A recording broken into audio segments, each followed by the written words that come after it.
Ada Ciara Brosnan selaku Alena. Halo Ciara, ya Allah, lucu banget ya. Ciara boleh di tengah ini sampai gak Maris ini. Iya. Oke. Kita juga panggil Gan. Tadi Ciara udah masuk ya kan. Oke. Ini masih sama-sama kecil loh Gannya, tapi bertalenta banget loh. Dua anak kecil bertalenta luar Kira-kira biasa ya. siapa tuh, Cem? Ada Jericho Gautama sebagai Ismail. Jericho Gautama. Luar biasa sekali. Halo Jericho. Iya. Boleh di sebelah situ? Dilanjut lagi dengan siapa nih, Cem, sampai sini? Pemain-pemain kecilnya udah masuk. Oke, baik. Sekarang yang dewasanya dong. Boleh. Ada Karenina selaku Ratu Iblis. Wah, luar biasa sekali. Wah, ini cantik banget Halo kan Karina, ratunya. luar gitu. biasa Halo, loh. Ratu Iblis tapi cantik kayak gini ya. Iya, luar biasa. Keren. Lala, langsung pose loh. Oke. Boleh, silahkan kakak. Dan kita panggil juga ada Ririn Ekawati sebagai Maya. Kak Ririn. Halo Kak Ririn, Sambut selamat awal sore. tahun dengan film Alena Anak Ratu Ibu sini, luar biasa sekali. Kita lanjut ya. Ada Wulan Guritno Wah. selaku Ratna. Wah, tuh. Belum datang Oh, belum ternyata. datang. Oke, baik. Sayang banget ya. Tapi nggak apa-apa. Masih di perjalanan lagi macet katanya ya. Karena biasa jam sore ya wajar. Oke. Ya, kita lanjut berarti kan. Boleh. Langsung kita panggil Demi Rahati sebagai Hendra. Tangan dong buat Kak Debbie. Halo Kak Demi, selamat sore. Silakan. Selamat, Kak. Boleh duduk sebelah sana. Oke. Senang Fania. banget nih ya. Udah lengkap semua nih. Bener kayaknya banget. ya.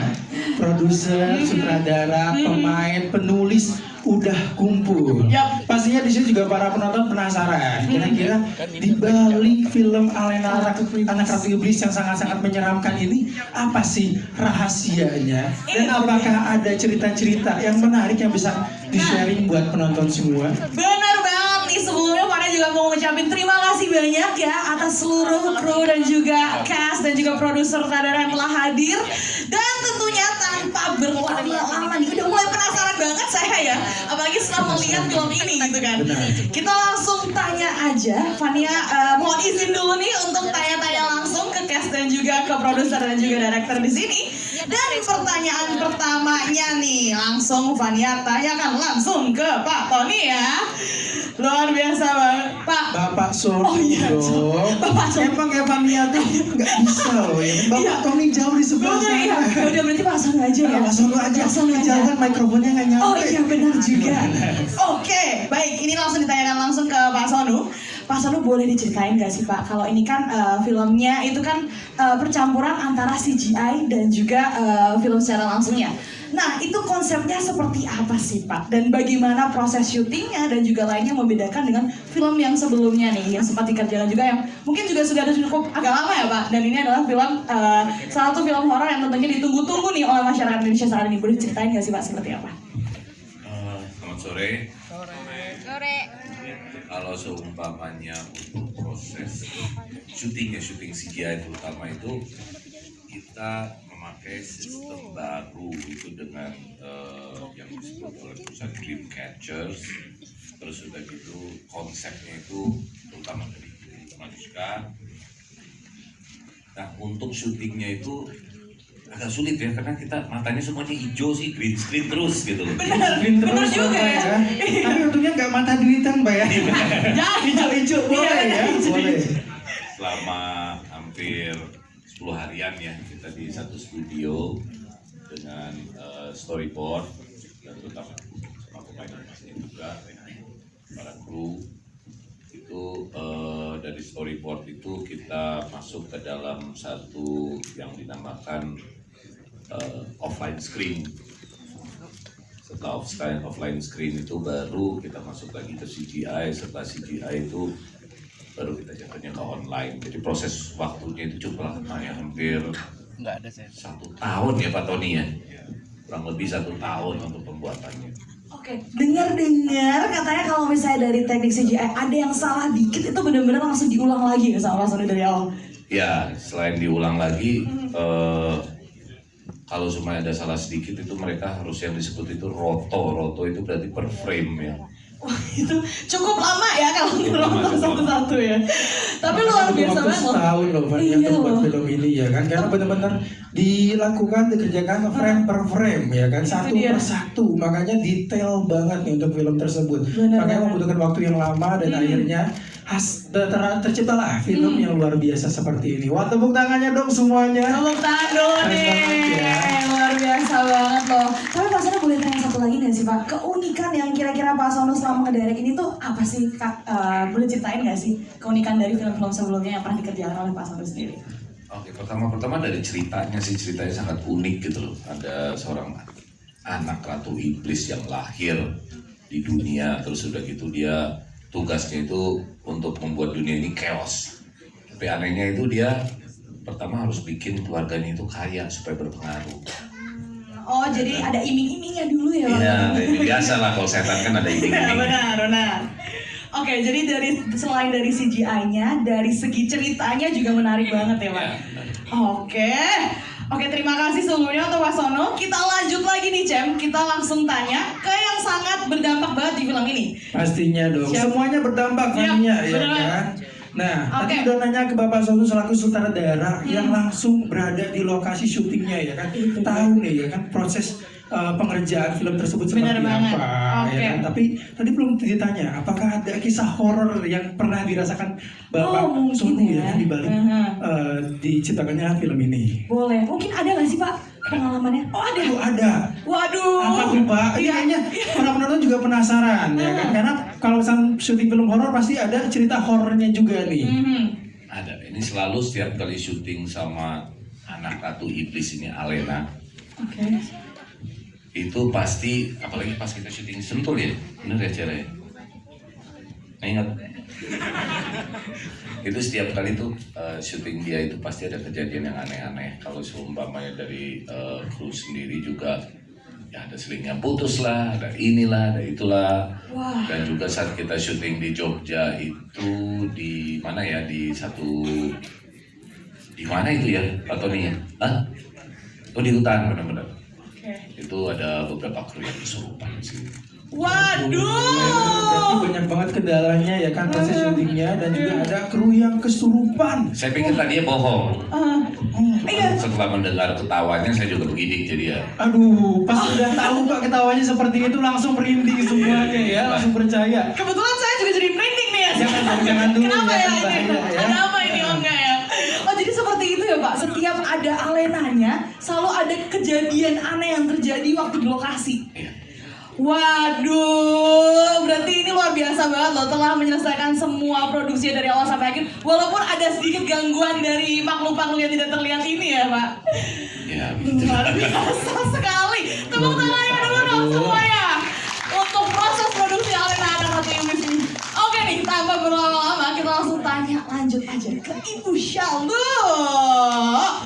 Oke, Ibu Shaldo, tadi kan sudah sempat disampaikan sedikit nih ceritanya dari Pak Sono sendiri. Boleh dilanjutkan lagi nggak sih Ibu Shaldo? Kira-kira kalau dari pandangan Ibu Shaldo tuh ceritanya seperti apa alur ceritanya? Apalagi yang udah nonton, mungkin bisa dijelaskan lagi seperti apa ya supaya lebih tertarik lagi dan bisa sharing ke teman-teman di luar sana untuk menonton film ini. Gimana Ibu Shaldo? Selamat siang semuanya. Siang. Film Alena Anak Ratu Iblis adalah film horor Go. Tapi juga ini ada unsur-unsur keluarganya, unsur-unsur dari bapak ibu kepada anak, cinta mereka di antara bapak dan ibunya, dan juga gimana mereka bisa adopsi satu anak yang mereka tidak tahu ini asal usulnya dari mana, tapi karena anak ini ada mereka temukan di jalanan dan ini diadopsi. Setelah itu baru mereka jadi kaya raya dan dapat anaknya yang anak kandung yang Ismail. Dan di sini ada pertemanan, ada di antara kakak dan adik itu gimana relationship-nya. Jadi ini bukan hanya sebuah film yang horror thriller ya, tapi juga ada banyak unsur-unsur lain. Oke, luar biasa banget ya. Jadi di sini ada horror film, CGI, ada cerita keluarganya juga, dan juga ada teknik CGI yang tentunya tadi luar biasa banget ya sudah Oh dijelaskan. iya, lupa satu. Oh, apa lagi tuh kan? Di saat kita syuting, jadi memang baik. kejadian seperti yang aneh nih. Itu di dalam salah satu shot itu pun tertangkap ada beberapa makhluk halus. Benar-benar tertangkap. Tertangkap Iya, ya. jadi shotnya sampai sekarang kita simpan di kantor sih. Oh, itu beda lagi Pak, tertangkapnya Pak. Ya, jadi bukan tertangkap kamera, tapi benar-benar tertangkap sepertinya ya. Langsung dibawa pulang loh makhluk Oh, halusnya luar biasa. dan itu sadarnya waktu proses online editing atau gimana tuh Pak?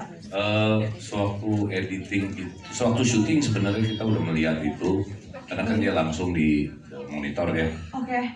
Nah setelah syuting, tapi saat itu pas kita mau untuk di rewind, macet semuanya.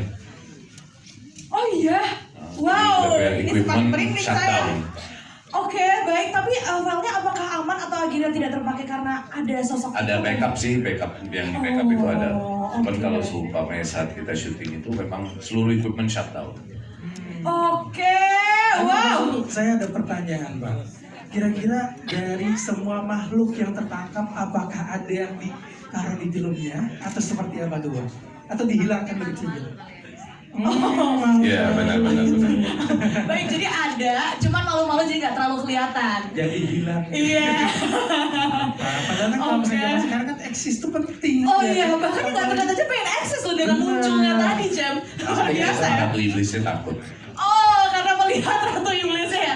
Langsung jiper duluan. Gak bisa, saya tidak bisa disaingi nih sama Ratu Iblis yang ada di sini. Gak bisa. Ya. Oke nih, aku mau tanya lagi nih ke Bu Shalom. Kalau boleh tahu, Bu, itu proses syutingnya berapa lama ya, Bu Shalom? Kalau untuk proses syutingnya toh hanya syuting aja ya, itu sekitar 40 harian. Oke, 40 hari ya. Berarti ini proses lamanya tuh adalah di bagian CGI-nya ya? Bukan hanya CGI, tapi untuk syuting sebuah film 40 hari ini karena Bapak sutradaranya tuh yang detail banget. Per detail, per frame tuh harus yang perfect. Kalau nggak perfect, itu diulang terus sampai pas lagi tidur pun pemain-pemain kita ini bisa ngucapin kalimat-kalimat dari skrip sendiri. Udah nggak usah diulang, udah Sampai ngikutin ya. karena Bapak sutradara ini yang detail dan perfect. Oh, Kalau luar tidak biasa detail dan banget. perfect, itu harus diulangin lagi. Waduh, luar Jadi kalaupun biasa. ada makhluk-makhluk yang halus yang muncul, pada capek sendiri nggak jadi muncul-muncul. Karena udah retake mulu ya. Retake itu banyak Saking kali. detail ya. Oke. Udah tadinya mau masuk lagi, malu kalau Nggak jadi, nggak bisa, saya nggak bisa capek deh. ngetek lagi nih sepertinya ya. Kan saya nggak bisa Benar. ngulang lagi gitu kan. Tapi Akhirnya jadi mundur. menarik nih. Sempat keinget gak sih Pak, paling lama retake tuh berapa kali gitu? Ada yang bener-bener sampai saking detailnya nih kayak kurang dikit nih, harus retake sekali lagi gitu. Masalah detailnya sih, cuman lebih ke arah teknis ya. Oh iya, baik. Teknisnya kan agak sulit, jadi pernah kita ulang sampai 20-an ya. Wow, nice. Itu Dari 40 hari syuting. Terutama yang syuting sama Ririn, kalau nggak salah yang muter-muter di mobil ya Rin ya.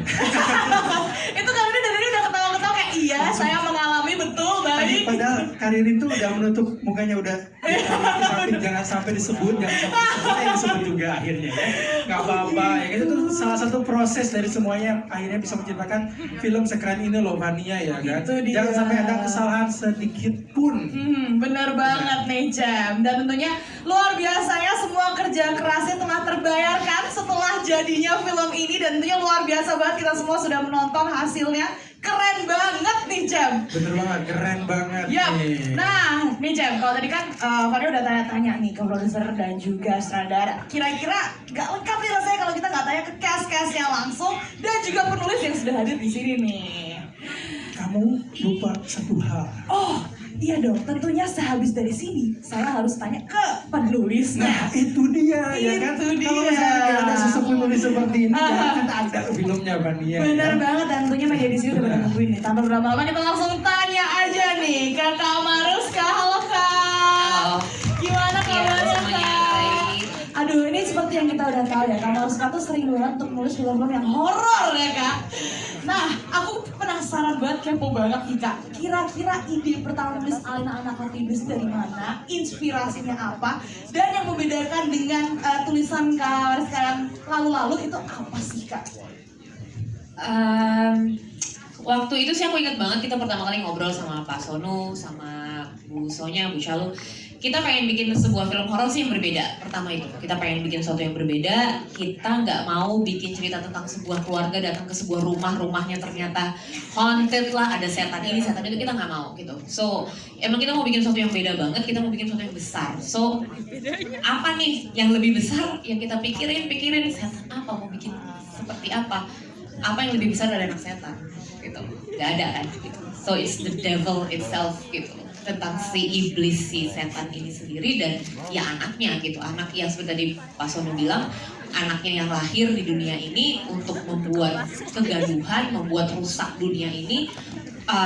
Dengan sayangnya ada sepasang suami istri yang ternyata cukup bisa dibilang apa ya, kurang beruntung, berpikir bahwa anak ini adalah seseorang yang mereka laki gitu, tapi ternyata ya membawa malapetaka gitu.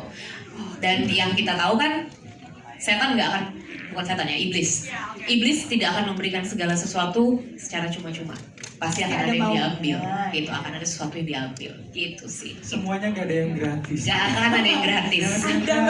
Biar ada bayarannya. Takut. Bahaya loh ya kan? Kita yang niatnya pengen memiliki anak ya kan, terus tiba-tiba ketemu sama sosok anak ratu iblis ini. Tapi nggak tahu nih keluarga ini tiba-tiba anaknya agak luar biasa ya, di luar anak-anak pada umumnya. Wah, ini kira-kira ide awalnya tuh kok bisa sih? Maksudnya kayak tercipta nih anak ratu iblis, udah ratu iblis aja gitu kan. Ya balik lagi itu, karena kita pengen bikin sesuatu yang berbeda. Kita juga nggak mau anak ini cuman datang begitu aja, dan asal usulnya ini kita mau ketika orang dari awal juga udah tahu bahwa anak ini, dan ketika anak itu muncul dan sepasang suami istri ini yang segitu mendambakan seorang anak gitu, kita pengen penonton juga jangan gitu, ini anak-anak yang udah deh jangan diambil gitu. Tapi ya itulah gitu, dari awal kita udah mau mancing penonton dari situ gitu. Anak ini kan cantik, lucu banget kan gitu loh, siapa yang nggak mau gitu. Tapi ternyata tapi karena ada rahasia di dalam dirinya dia yang ya itu yang orang tuanya nggak Ada tahu. rahasia di balik kecantikan Betul. anak ini ya, luar biasa. Tapi katanya nggak punya six sense kan? Digangguin mas sering, apalagi pas nulis ini, nulis film ini, untung nggak ngetik sendiri itu keyboardnya. Oh iya, agak serem. Karena kebanyakan juga biasa penulis tuh based on true story-nya dia, atau mungkin punya sukses dan sendirian. Tapi ada nggak sih Kak pengalaman pribadi yang dituliskan sedikit di tengah-tengah film ini, atau di ending, atau di apa gitu, ada nggak sih Kak? Yang dari cerita nyatanya Kak sendiri gitu. Kalau pengalaman pribadi, kebetulan kalau yang di sini sih enggak sih. Cuman waktu aku sempat pas besoknya mau meeting, aku ingat tuh cerita sama Pak Sono, sama Bu Shalu, Bu Sonya. Itu aku malam-malam lagi nulis satu adegan, ya lagi nyelesain naskah ini lagi. Terus kan sambil nonton film-film lama juga tuh, gitu. Film lama, pengen lihat aja gitu. Oh ya ini seru. Udah tutup, diklik tutup tuh semuanya, tidur. Ingat banget aku jam 3 pagi, lagi tidur nyenyak, tiba-tiba dari laptop, dan laptop tuh dalam keadaan tutup gitu loh. Dan dari laptop tuh juga suara kenceng banget, dan suaranya tuh udah suara setan yang lagi teriak segala macam. Itu sampai aku bangun kaget banget. Tapi ini kok laptop nyala sendiri? Aku buka, dan itu lagi buka YouTube film yang sebelumnya aku tonton, dan itu setannya yang kepalanya lagi muter-muter, lagi teriak. Itu aku kaget banget sih gitu. Luar biasa ya. Dan Ternyata itu banyak belum pernah kejadian sebelumnya gitu. Belum pernah. baru kali ini ya Kak ya. Iya, pas lagi nulis ini. Wah, luar biasa. Ternyata banyak banget ya cerita horor yang dialami sama kru dan juga produser selaku sutradara juga ya kan. Banyak banget nih hal-hal yang tidak diinginkan yang tiba-tiba datang begitu saja. Nah, kira-kira ada pengalaman yang serupa nggak yang dialami sama para pemain? Penasaran kan? Langsung kita lempar pertanyaan ke Karirin. Waduh, udah senyum-senyum nih dari tadi nih kayaknya. Ada cerita nih sepertinya. Karirin, aku pengen nanya dulu dong. Kan Karirin di sini berperan sebagai Maya. Iya. Ibu dari ibu angkat dari Alena ya kan? Iya. Nah, kira-kira Maya ini tuh sosok seperti apa sih Kak? Sebelumnya aku mau nyapa teman-teman wartawan dan media dulu. Selamat sore semuanya, terima kasih atas waktunya. Semoga keluar dari sini menulis berita-berita bagus tentang film ini, sehingga ini menjadi salah satu film di awal tahun yang bakalan dinonton banyak teman-teman semua yang pencinta horor di Indonesia. Tepuk tangan buat Alena. Oke, yang pasti di film ini agak melenceng sedikit dari pertanyaannya. Saya nggak pernah pakai peran pengganti ya Pak? Nggak. Jadi kalau diputer-puter dalam mobil, saya sendiri sampai mual saya. Waduh. Itu 20 kali Kak diputer-puter dalam 20 mobil. kali Wow. diputar dan memang Pak Sono sangat perfect sekali dalam mengambil shot. Jadi dia mau seril mungkin. Kamu tadi di situ harus ada semua barang berputar dan akhirnya semua kru memutar saya di dalam mobil itu pada hari itu. Pulang-pulang, Pak habis ini udah ya Pak, saya vertigo deh kayaknya. Luar biasa, totalitas tanpa batas loh ya. Yang pasti saya senang sekali bekerja sama dengan teman-teman pemain, sutradara dan para kru juga.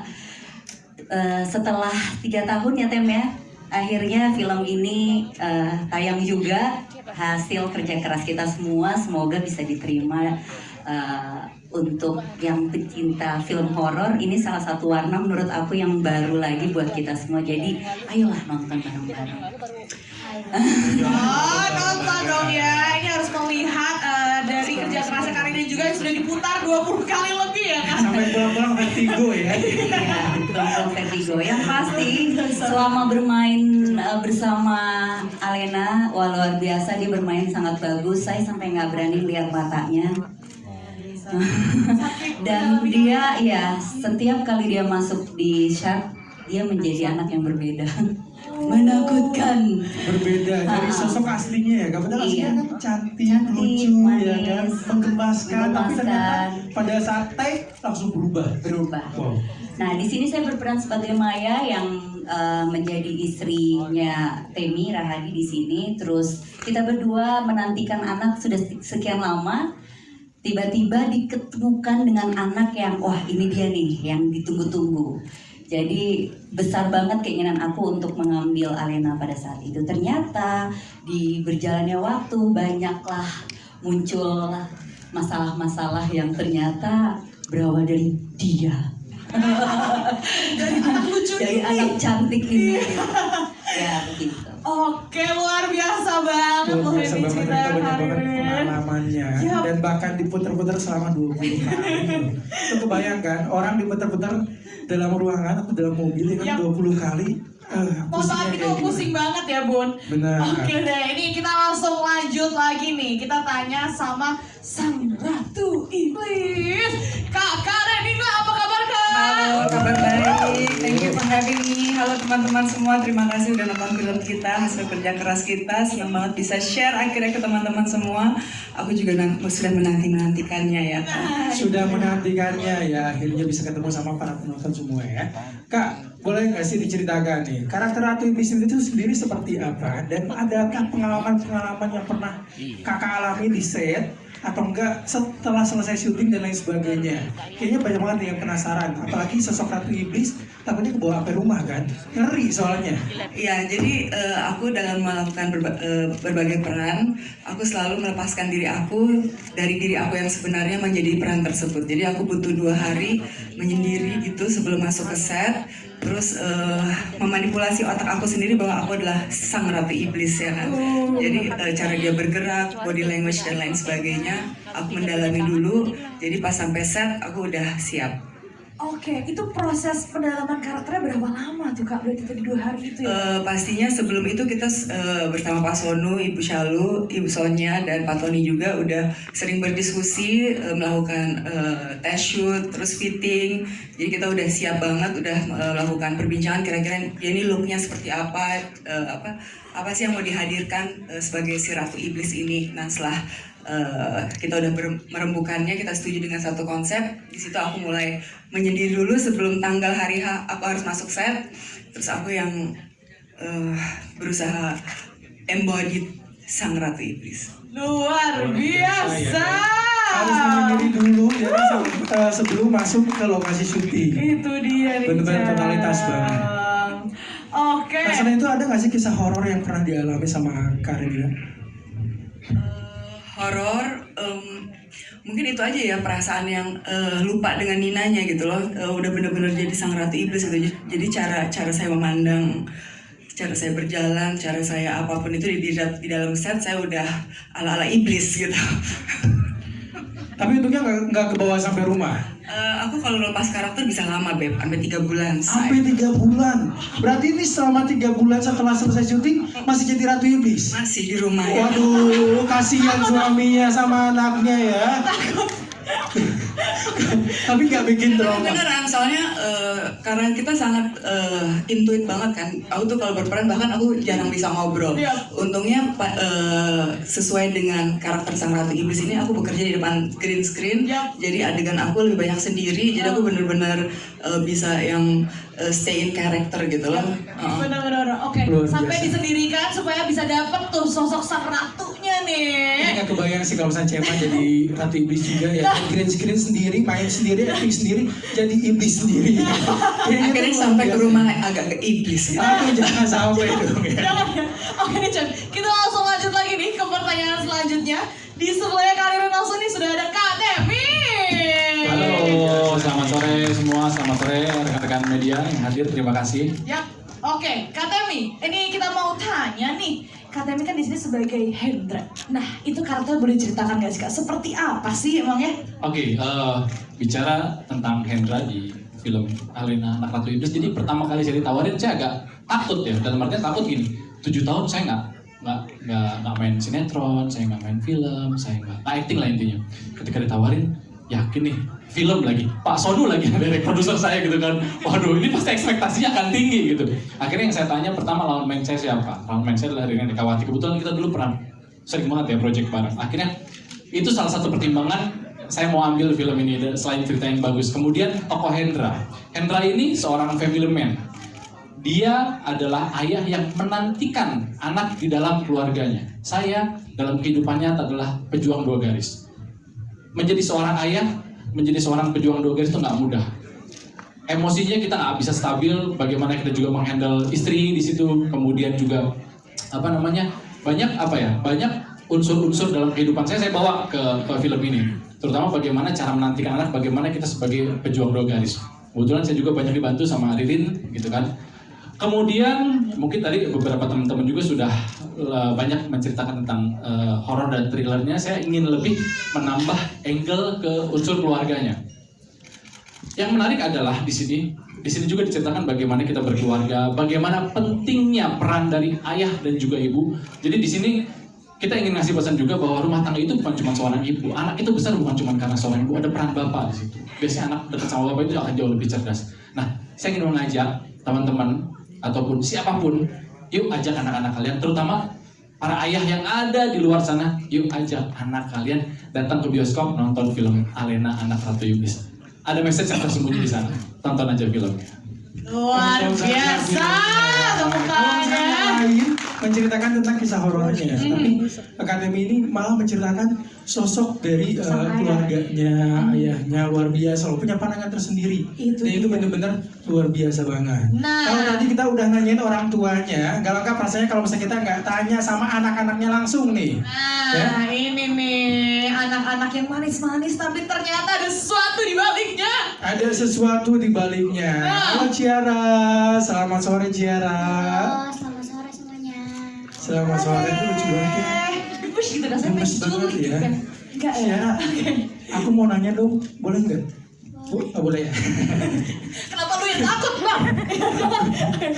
Oh ya, takut ke bawah gitu ya, ratu Iya. Indonesia atau apa ya gitu kan?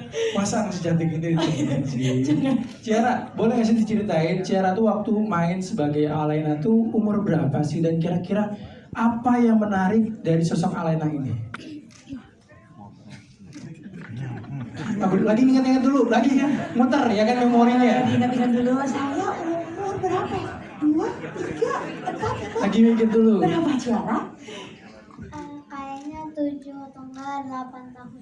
7 atau 8 tahun. Wow, usia yang sangat muda loh. Tapi bisa memerankan karakter utama sebagai Alena. Dan itu bukan karakter yang main-main.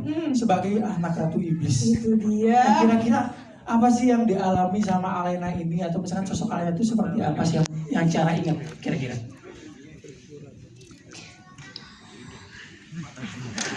Oke. Lagi mengingat lagi.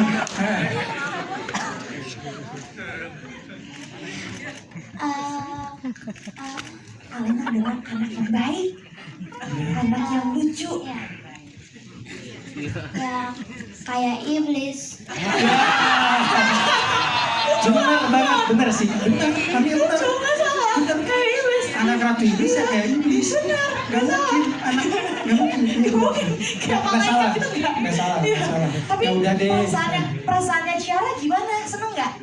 Senang karena aku suka syuting horor. Oh. Kenapa suka syuting horor? Karena seru aja. Karena seru aja.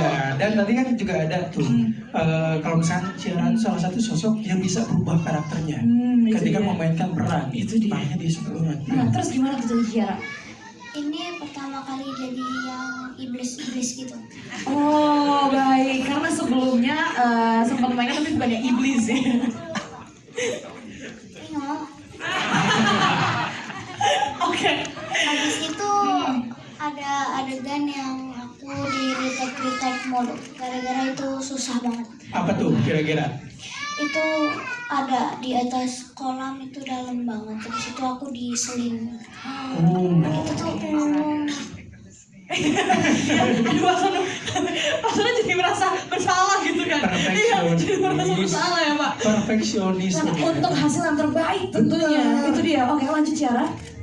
itu rasanya udah getar-getar. Habis itu kan itu aku gak boleh kedip kan, jadi takut. Habis itu gak boleh pegangan selingnya, jadi itu diulang-ulang mulu. Gara-gara tuh aku mau kedip aja. Gak apa-apa Ciara. Ciara sudah luar biasa banget ya. Sudah bisa menjalankan seluruh nih proses produksi dari Alena Anak Ratu Iblis ini dan bisa menyelesaikannya loh tentunya. Bener banget. Itu ya dia kan? nih, luar Satu biasa lagi banget. pertanyaan dari Cema ya kan. Kira-kira apa sih hal yang seru yang pernah Ciara alami